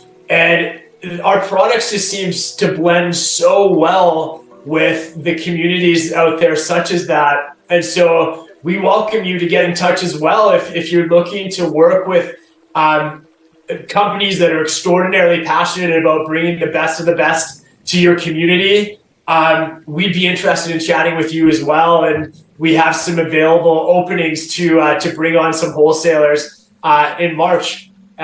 So please, if you're out there, I'd love to chat with you. Just a little plug. Yeah, no, please. That's part of what this is for. You know, not everybody believes in that, but one of the things I was always guided to do was, you know, just collaborate. You know, whoever's doing this work, they've got such a unique edge to it, a unique story. And I think I was just meant to help in sharing that, you know, get these stories out there, show what's possible, you know, somebody who can, you know, wanted to die and was living that lifestyle to this person like, I just want to serve and I've got purpose, and you know, like you're on it, you're like, I'm doing this and this and this, and it's always growing and expanding, and it's just a beautiful representation of how much you've grown and expanded. And you know, these one of the things that we like to say all the time too, it's from a Down with Webster song, but I love it. And it's, you know, I do this for free, but you can't pay your bills with compliments. So, you know, plug away. It's all good. Yeah. It's one of the reasons why we have you here. Yeah, no, thank you so much, Ashley, for just opening this up and providing a platform to speak about this. One of the things that I think is important for me to share as well is that I got to 5.5 years without a drink. And at about the 5-year mark, I had been having conversations with Elisa that I thought I was going to be able to revisit alcohol. I thought I had done enough healing to open up that door. And last January, we went down to Mexico to visit my mom and dad. And we were down there for 19 days. And on day 19, I just looked at Elisa and said, I think today's the day that I want to try to have a beer. And so she supported that. And you know, I didn't consider it a relapse because it was very much spoken about and in the air. And it wasn't just one day randomly, I've got a drink in my hand. So I did open up that door last year. And everything went really, really well for about 6 months, and then it didn't. And all of a sudden, you know, things started to kind of spiral. We took my dad's ashes back to Ireland in July. And to be honest with you, I checked myself back into a rehab facility in October of last year. I went to an all-men's treatment center in Vancouver for like 25 days. And so it's important for me just to share that side of the story. Is like, I never feel like I'm fully healed. I'm always working on myself. And right now, where I'm going right after this phone call actually is to go to my therapist's office, who I've been working with here in Vernon. She's one of the only master's trained therapists that I'm aware of in the region that is trained to work with this medicine. And I've been working with her for the past 2.5 months. And February 27th, I'm going in to do a massive journey with her, and it's going to be with psilocybin and MDMA. And there's a lot of work that's gone into getting ready to go into that to that journey. But I just thought it was really important to share that with everybody. Is like, I don't ever feel like, you know, I just felt like I needed to share that and just kind of get that off my chest. That yes, I had some real success. I went on a really good run, and then, you know, I got clipped by this addiction devil on my shoulder again. And, you know, again, like, it was just like, I didn't want this to go on anymore. And so nobody had suggested for me to go to rehab. Nobody had said, hey man, your drinking's out of control. But I knew deep down in my soul that I wanted this to end immediately. And I didn't want this to go on for any longer. So I went and nipped it in the bud. And, you know, I guess in some ways just kind of back at square one again, but certainly sober today, and grateful that I went, and just grateful that I can have these conversations. And I hope that somebody listening can relate, and hopefully some of this conversation was helpful. Yeah, absolutely it was. And, you know, I still want to applaud you. You know, you said starting back at square one or something like that, but really you're not. You know, there is going in circles, which is something that some people do, just repeat the same pattern over and over. But there's also a spiral where each time you grow out a little bit more, you notice this right away, you did something about it on your own, you took responsibility. That's the Toltec path to freedom right there. You know, that's something that sets aside an addict versus a recovering addict. You know, you're in that process. You're not at square one. You're, you know, still just recovering, you know, and I go through it too. I relapsed. It was long ago, and I can have a drink and have it be just one drink. I think my recovery journey started in, I got sober in 2014. I relapsed in 2015, and I was sober in that time. It's just been the last couple of years. I've had a couple of drinks here and there, and I never got to the point of drunk. You know, I get flushed. It was always a special occasion, and I would get like flush in the face or blush or something, and it's like, oh, okay, I feel it, and it's like, it's done. And one of the times I even, I think it was the first time I let alcohol back in my system, I purged instantly as soon as it hit my blood system, my blood whatever. So, you know, I think the mushrooms help on both the physical level, but also with that reprogramming. Like, there's never a call to go further, even though in certain occasions, you know, maybe I say yes, you know, but I feel like that's part of freedom, which is a big part of who I am. So if I want to say yes, I want to do that, but I also want to trust myself. And that's something through this programming that just happened naturally. I didn't push for that.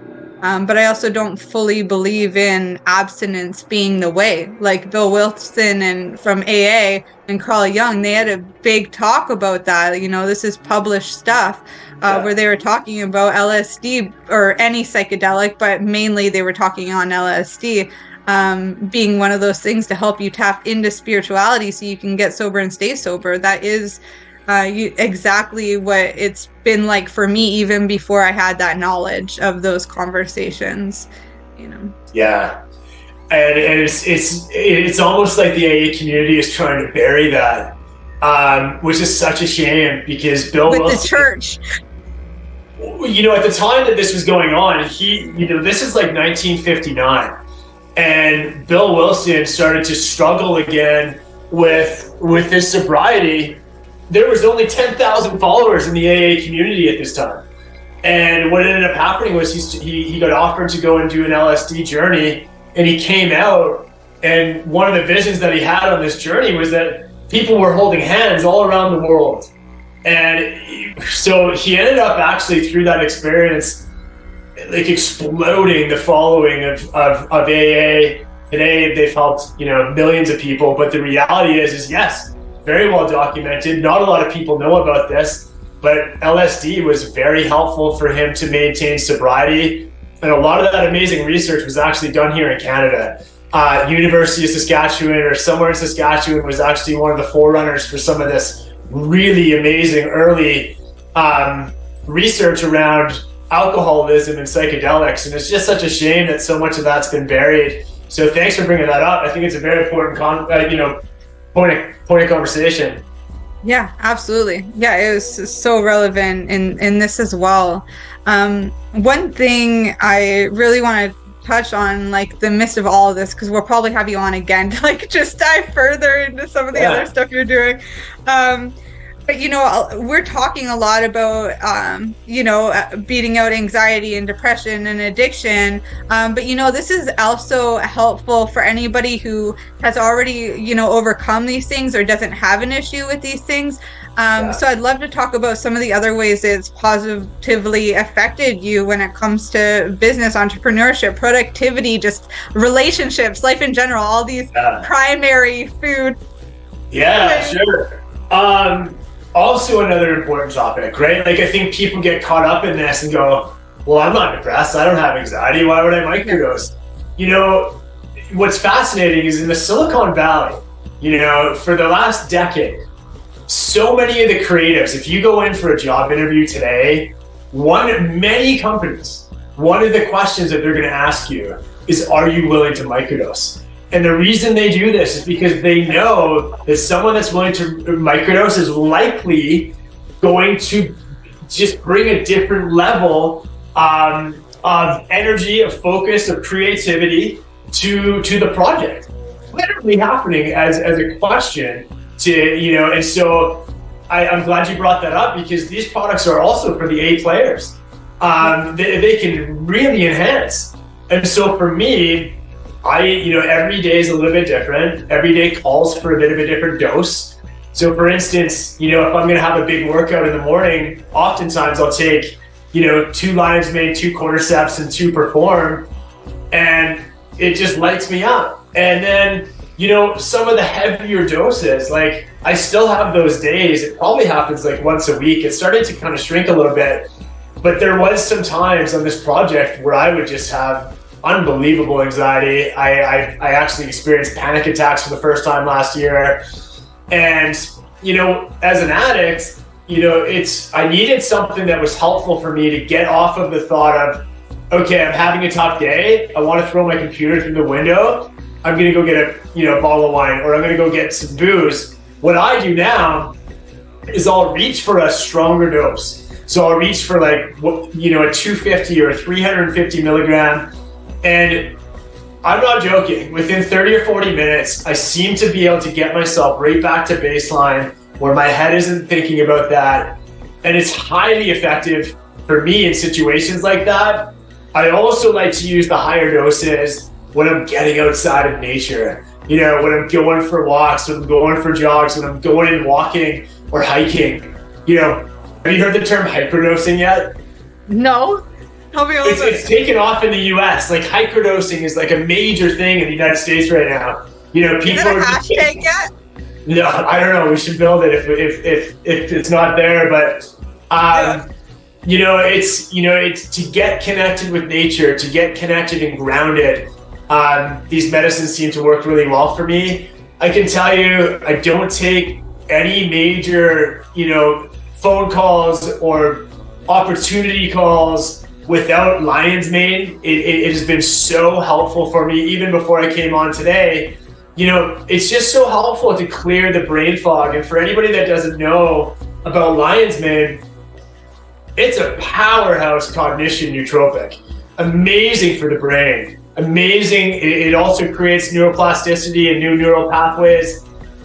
It's being researched today globally as one of the only effective treatments for early onset dementia.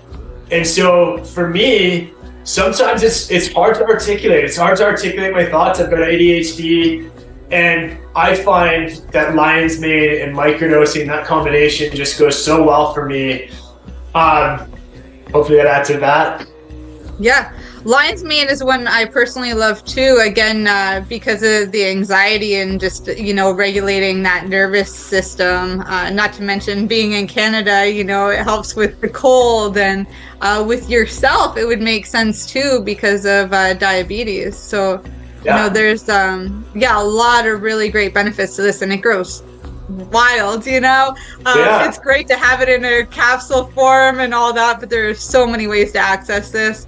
It starts with accessing the information though. So thank you for everybody who showed up. Heck yeah. Yes.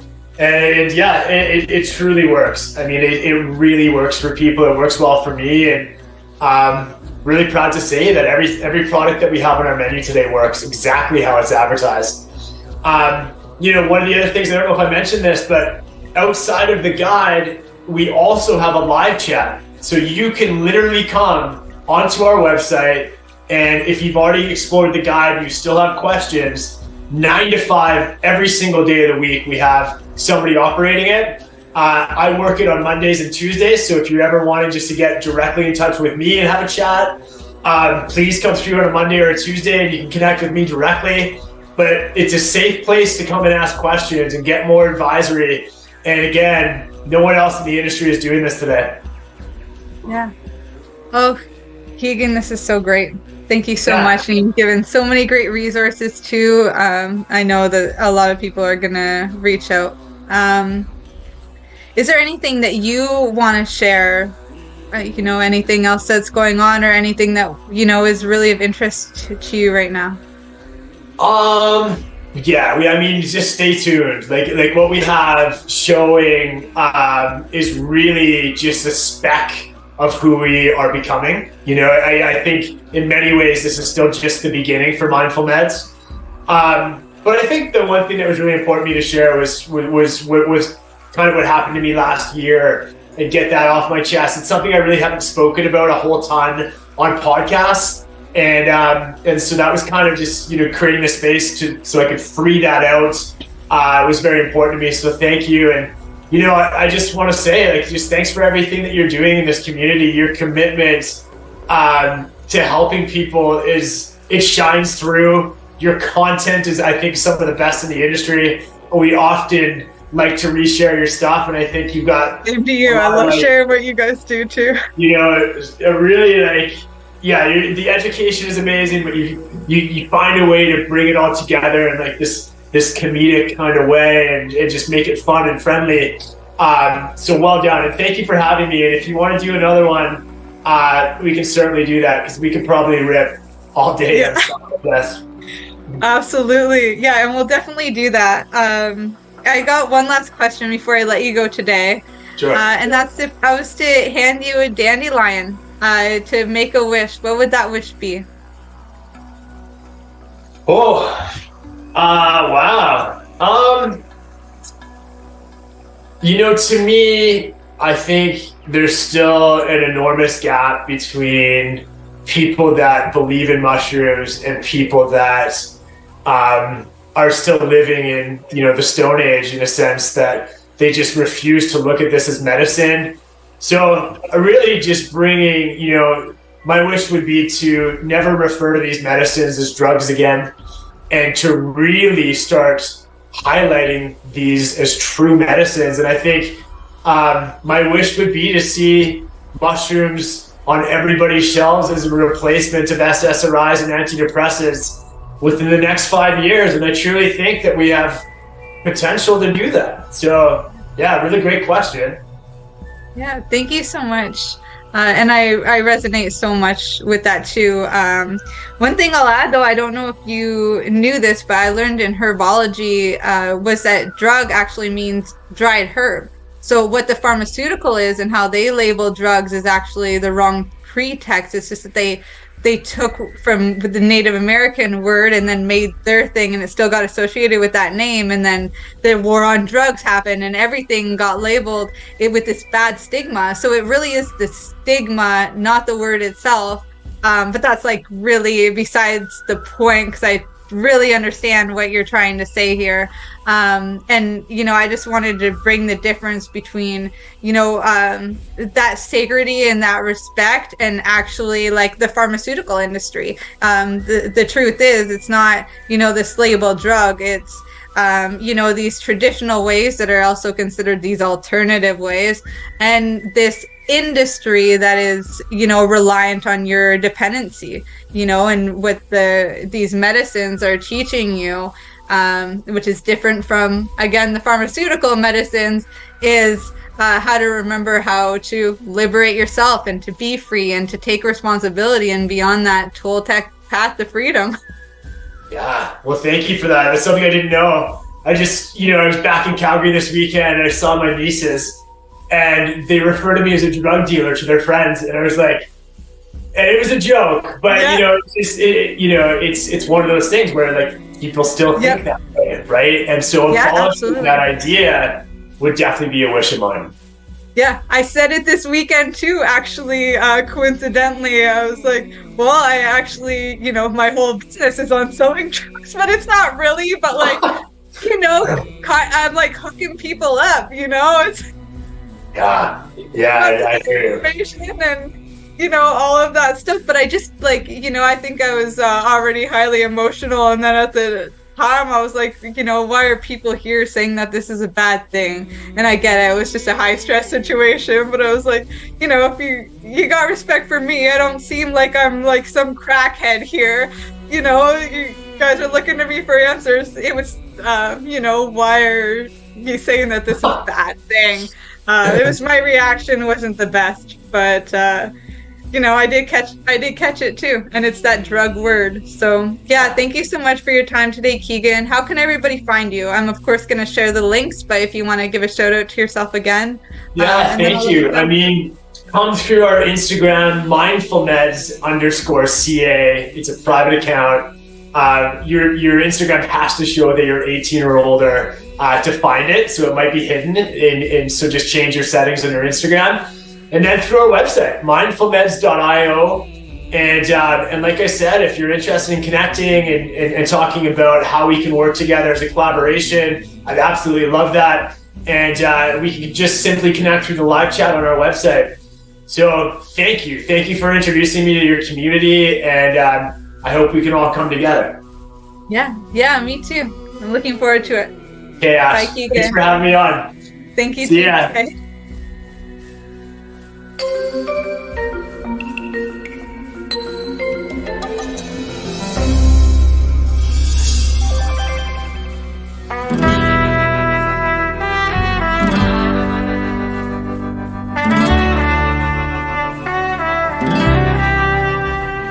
Hey there! Welcome to the special lesson of After School. I am Jasper from the Fungi Academy, and today we will be learning about the wondrous world of intelligence. So, let's dive into it. So, what is intelligence? We as creatures with brains like to think that all intelligence derives from the brain. To be honest, our brains are pretty good, and we have reasons to be proud of them. I am, after all, expressing myself on a device and in a language ultimately created by our brains. Go brains, yeah. Unfortunately, our brains have a big issue. They limit ourselves from recognizing any other kind of intelligence. Telling someone small-brained will always be an insult.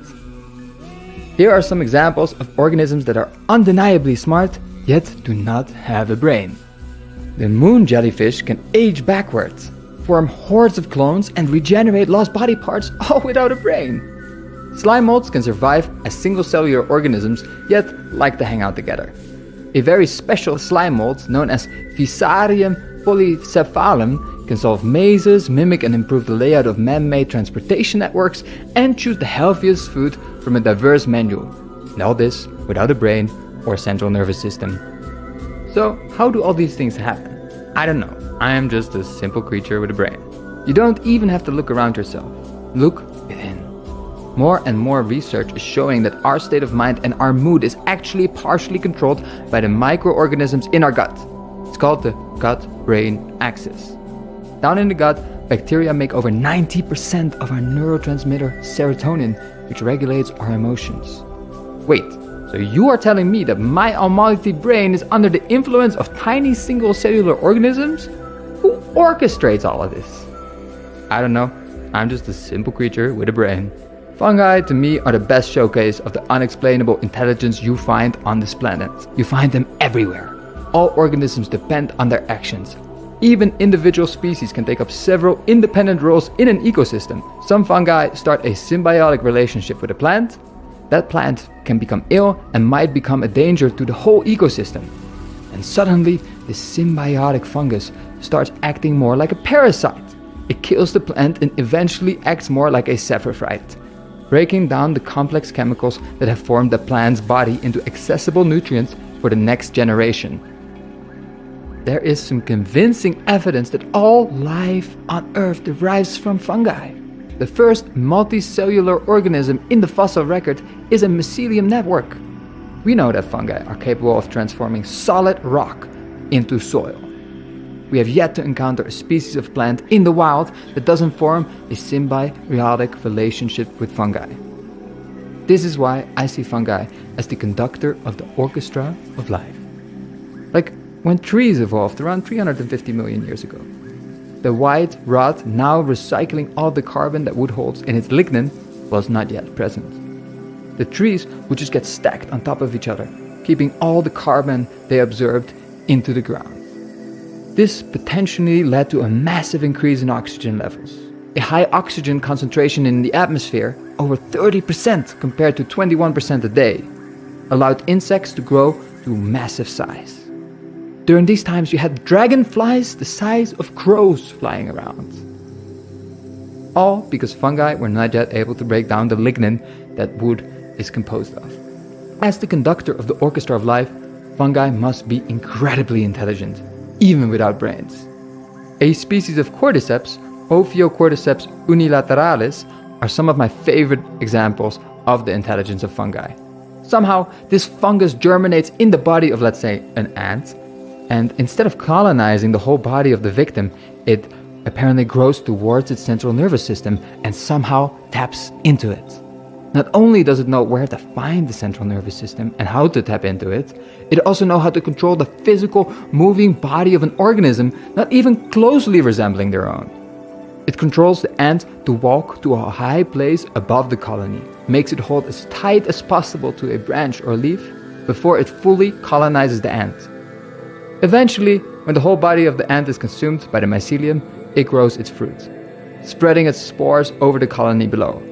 That an organism without a brain or central nervous system like we understand in animals can do this? What if I told you that there's a mushroom that grows on bugs? In fact, it doesn't just grow on bugs, it literally takes over their brain and eats their insides until it eventually fruits through their head. Luckily, humans don't have to worry about this fact because for us, this mushroom is a medicinal mushroom that's used for energy, for endurance, for immunity, and lots of other functional benefits. Of course, I'm talking about cordyceps mushroom, and in this video, I'm going to be talking about cordyceps as a medicinal mushroom, talking about how it grows, how it works, what compounds are actually inside of it, and what it might be able to do for you.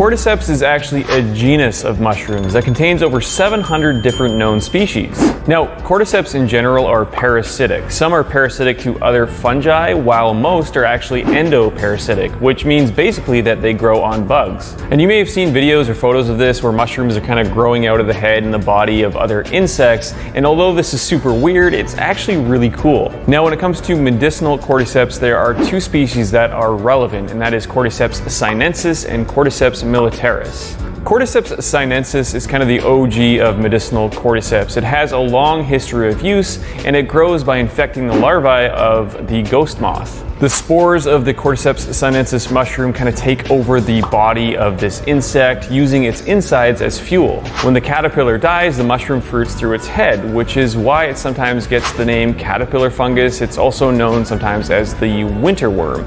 And if you look at this mushroom, you can see the caterpillar part and then the relatively small mushroom part on top of it. Because of its complicated life cycle, Cordyceps sinensis cannot be commercially cultivated, and it needs to be wild harvested where it grows in high elevations in the Himalaya. Cordyceps sinensis is rare, it is over harvested, and because of those two things, it is ridiculously expensive. It's definitely worth its weight in gold. In fact, it's even more expensive than that. Cordyceps sinensis can get up to $20,000 or even $25,000 US per kilogram. This insanely high price makes it completely infeasible to be used as a medicinal mushroom or as a mushroom supplement, which also means that it's likely if you do have a Cordyceps sinensis supplement and you didn't pay an arm and a leg for it, well, there's a good chance that the product that you're using doesn't really contain Cordyceps sinensis, or you're not really being told the whole story. The other important medicinal cordyceps is Cordyceps militaris, and I actually have some here, and as you can see, they do look pretty cool. Now, these ones are dried, so maybe they don't look too interesting, but when they're fresh, they look super neat. They're kind of wider and bright orange or yellow, and they really do look like Cheetos. Now, Cordyceps militaris is also endoparasitic, which means it grows on bugs, but it doesn't have to grow on bugs, which means it can be cultivated, and that makes it an excellent candidate to be used as a medicinal mushroom, especially since it has a very similar profile as other cordyceps that are revered for their medicinal benefits, and it can be cultivated, so grown commercially without costing $20,000 per kilogram. It is grown on a bed of rice and soy, but that doesn't mean it's mycelium on grain. For example, here is a commercial cordyceps farm, and as you can see, the fruiting bodies are grown and the fruiting bodies are what are harvested.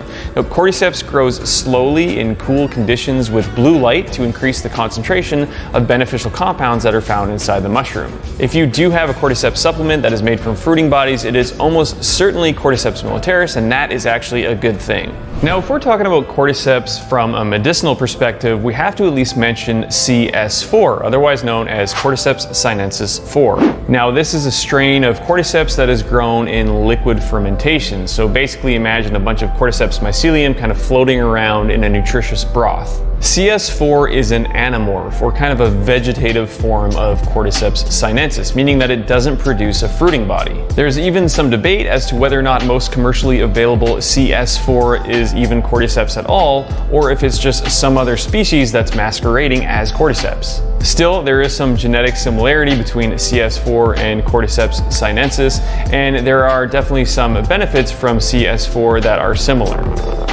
There are a lot of compounds in Cordyceps, but the two that are most important are the polysaccharides and the nucleoside analogs. Now, polysaccharides in Cordyceps, or beta-glucans, are found in a relatively high concentration. Now, this is similar to other medicinal mushrooms, but it's why Cordyceps is known as such a powerful natural immune booster. The nucleoside analogs are what really make this mushroom special because they are a unique compound in Cordyceps. But why is this important? Well, true nucleosides are in DNA and RNA. The analogs in Cordyceps have a different structure, but are similar enough that they can actually be used in a lot of the body's natural processes. The most notable nucleoside in Cordyceps is something called cordycepin, the highest concentrations of which are found in Cordyceps militaris. Now, you might have heard of cordycepin before. It is the compound that is responsible for a lot of the benefits of Cordyceps, and it is unique to this mushroom. The benefits of Cordyceps are pretty broad and wide-reaching, and if you want to take a deep dive into all the benefits and check out some of the links to the research we used to put this video together, feel free to check out our full Cordyceps guide, the link to which is in the description below, but we'll go over some of the more common benefits in this video. The most commonly recognized benefit of Cordyceps is increased energy and endurance. In fact, it's sometimes referred to as the athlete's mushroom or the energy mushroom. There was, of course, the famous case of the 1993 women's Olympic running team that smashed a bunch of records, and eventually their coach came out and said that their secret sauce was Cordyceps mushroom. Now, although there is some debate as to whether or not this is actually a true story, there are a lot of studies done which show that Cordyceps mushroom can increase endurance. It may also increase oxygen capacity, or the efficiency in which we're able to transfer oxygen from our lungs to the rest of the cells in our body, which could help reduce muscle fatigue and help with overall energy and endurance. There was one study done on mice that were treated with Cordyceps militaris,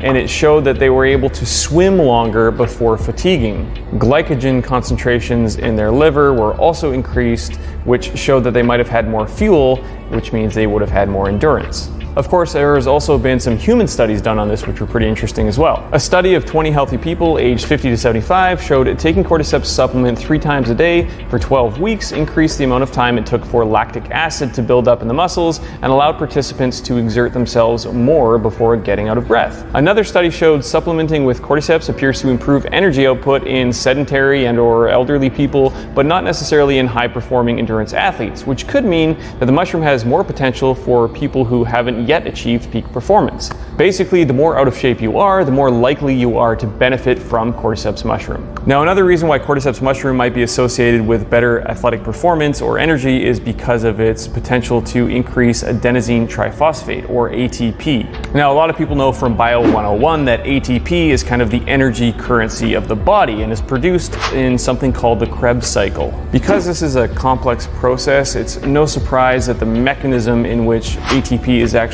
increased is still not well understood. But studies suggest it is done by increasing enzyme levels during ATP production. Somewhat related to energy and endurance is the potential benefits that Cordyceps might have on lung health. Practitioners of traditional Chinese medicine believe that Cordyceps could help clear excess phlegm production and improve lung function. Because of this, this mushroom has traditionally been used to address respiratory issues. Studies on lung inflammation, lung scarring, and lung injury offer some support to this historical application. In a mouse model of acute lung injury, which involves an acute inflammatory response, cordycepin appeared to prevent or block inflammation and reduce oxidative stress. There have also been studies done on Cordyceps and asthma. A human trial investigated this potential by splitting 120 people into 2 groups.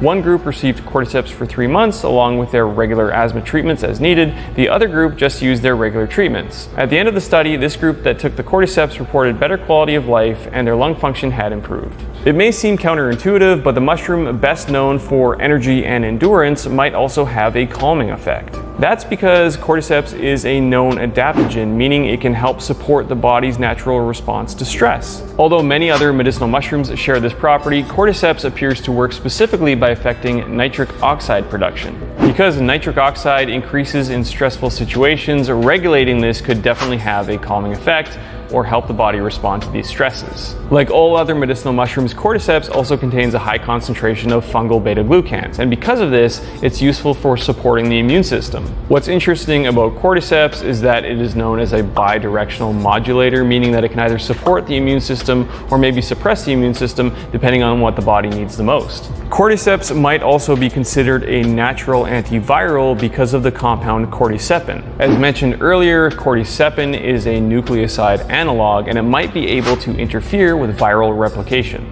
This property, along with the power of beta-glucans, make cordyceps a perfect candidate for the ultimate immune defense. There's also some research that shows cordyceps might be able to help relax blood vessels and thus increase blood flow. Poor blood flow is one of the many known reasons for potentially low libido, so it makes sense that cordyceps mushroom might be able to help for this purpose. Further, there's studies that have been done on mice that might show a link to testosterone production, which also supports the thesis of cordyceps mushroom as a libido enhancer. So you might be wondering, how do you actually use cordyceps mushroom? Is it something that you can just fry up and eat, or is it something that you can snack on? And interestingly enough, you can get freeze-dried fruiting bodies of cordyceps militaris that are actually pretty tasty. Mushrooms, particularly a mushroom powder called lion's mane, has shown some exciting effects in the lab where it encouraged nerve regrowth, which is incredibly exciting because right now around 55 million people have got dementia, so it's vital to find ways to prevent and treat brain decline.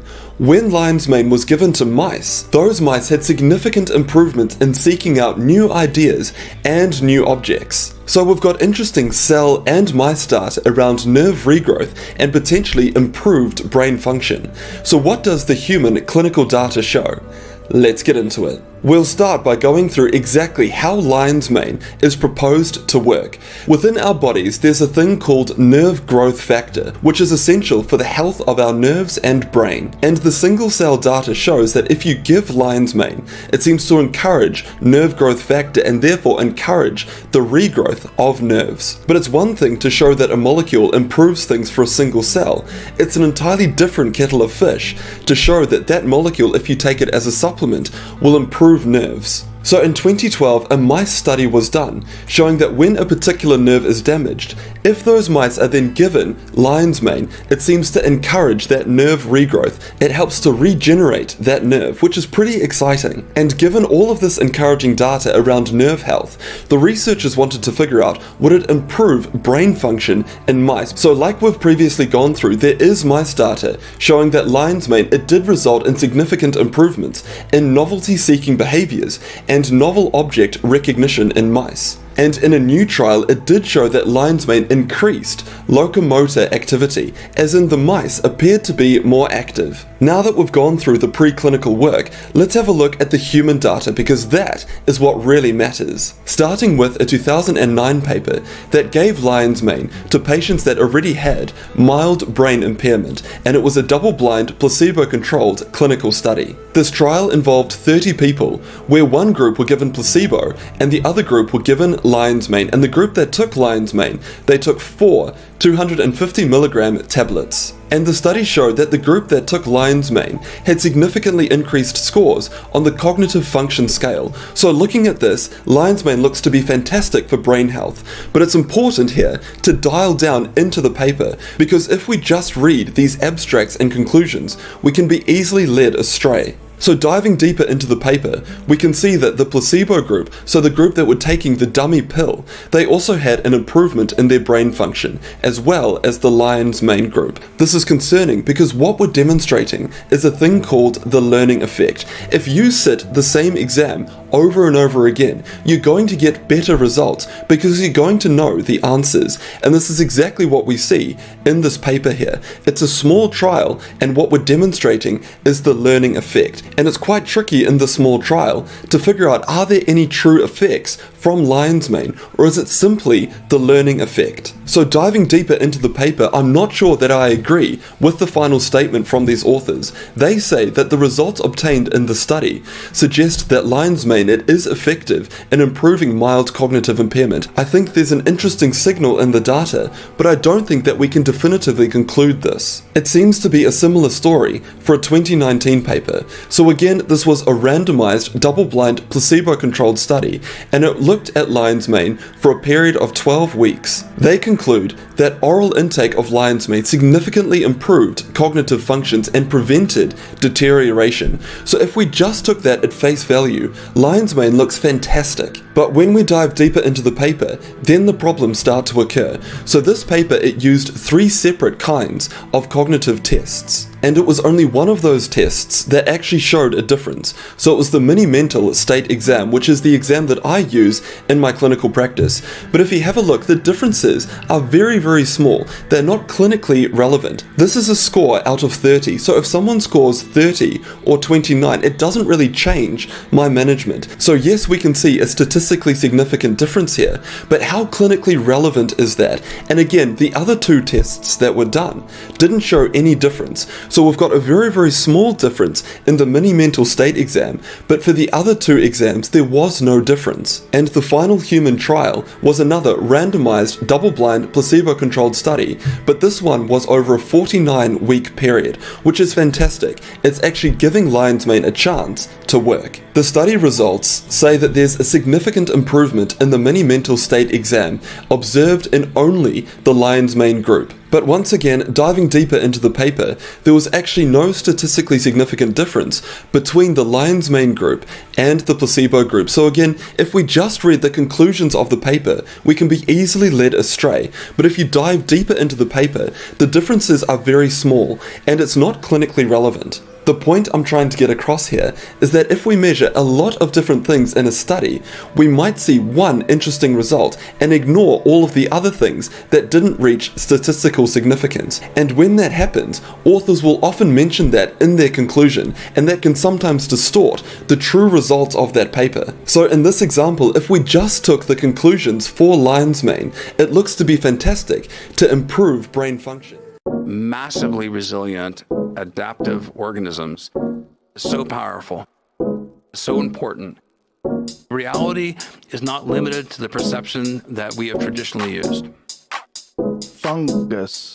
Some of them can feed you, some can kill you, some can heal you, some fungus. Some of them can feed you, some can kill you, some can heal you, some fungi. Lucid dreams. Stay there. Reside there. Lucid dreams. Stay there. 30.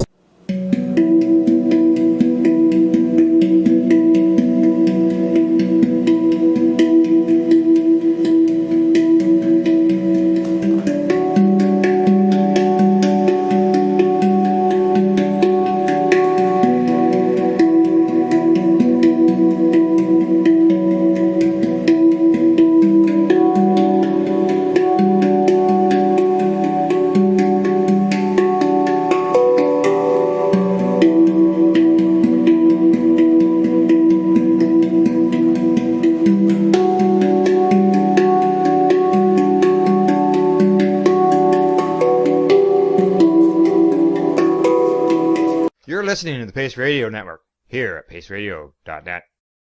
The opinions of the individuals during this broadcast are their own, and may not be the opinions of their group or other organizations they may be involved with.